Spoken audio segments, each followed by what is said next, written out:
কোন কথা যে বলি, কোন পথে যে চলি, তোমায় সামনে পেয়ে খুঁজে বেড়াই মনের চোরা গলি।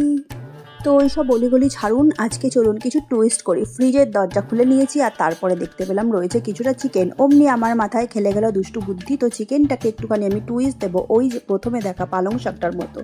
মানে আমি হচ্ছি সেই রোল প্লে করবে পাড়ার কুচুটে কাকিমাদের মতো।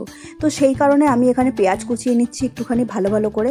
আর এই পেঁয়াজগুলো আপনাকে কাঁদিয়েই ছাড়বে, যেরকম কি আপনার আশেপাশের লোকেরা অনেক চেষ্টা করে কিন্তু আপনি তবুও শক্ত থাকেন, কিন্তু এই পেঁয়াজগুলোর থেকে কিছুতেই আপনি বাঁচতে পারবেন না, আপনাকে কাটতেই হবে। তারপরে আমি কুচিয়ে নেব পালং শাক, কারণ আমি ঘটকালি করব আজকে। এই পালং শাকটাকে চিকেনের সাথে দিয়েই ছাড়বো। ইয়েস বন্ধুগণ।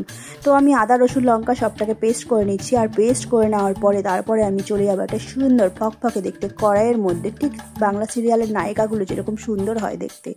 তো তার মধ্যে আমি এখন দিয়ে দিলাম পেঁয়াজ আর একটা এলাচ, দারচিনি আর একটুখানি তেজপাতা। তারপরে আমি দিয়ে দিচ্ছি আলুগুলো তো এত শক্ত যে কিছুতেই আজকাল সেদ্ধ হতে চায় না, তাই আলুটাকে আমি আলাদা করে তেল দিয়ে ভাজাভাজি না করে সবার প্রথমে আলুগুলোই কড়াইয়ে দিয়ে দিয়েছি। এইভাবে রান্না করলে সময় আপনার অনেকটা বাঁচবে। তারপরে সমস্ত মশলাটা মানে পেস্ট করে রাখা মশলাটা দিয়ে দেবেন, দিয়ে একটু নাড়াচাড়া করার পরে তারপরে দিয়ে দেবেন লঙ্কার গুঁড়ো, হলুদ গুঁড়ো আর টমেটো কুচি। সবটা একসাথে মিক্স করার পরে তারপরে একটু টুইস্ট অ্যাড করবেন, মানে হচ্ছে একটু মিষ্টি দেবেন, কারণ মিষ্টি মুখে জুতোর বাড়ি যেরকম মারে সেরকম।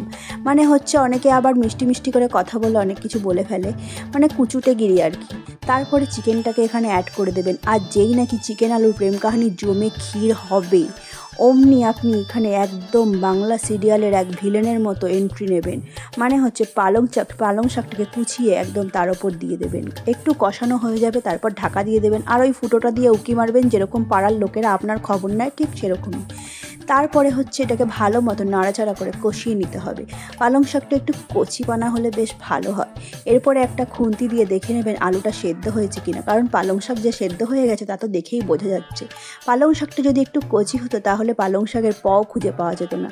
যাই হোক, আমার কষানো হয়ে গেছে। এর মধ্যে আমি একটুও জল অ্যাড করিনি, ঢাকা দিয়ে চিকেনের জলটা থেকেই যেটুকু ঝোল হয়েছে তার মধ্যে আমি এখন দিয়ে দিলাম একটুখানি গরম মশলা।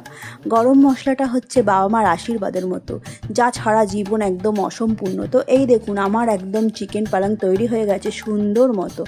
এর স্বাদ কি আর বলি বন্ধুগণ, এ স্বাদের ভাগ হবে না। রুটি পরোটা যা দিয়ে খাবেন তাই দিয়ে আপনার টেস্ট লাগবে। তো পরোটা দিয়ে এই চিকেন কষা খেতে তো অসাধারণ, অতুলনীয়। তো রেসিপিটা কেমন লাগলো অবশ্যই বলবেন। এবার যাই বরকে চুপি করে খাওয়াই, বুঝেছেন তো, কারণ বরকে এসব কাণ্ডকীর্তির কথা বললে বর তো একদম ঘর থেকে বের করে দেবে। যাই হোক, আজকের মতো ভিডিওটা আমি এখানেই শেষ করছি। Tata, bye bye, love you all guys. ভিডিওটি ভালো লাগলে অবশ্যই একটু like, comment, share and subscribe করে দেবেন। তো আজকের মতো টাটা, আবার দেখা হবে অন্য একটি ভিডিওতে। Bye bye, love you all guys.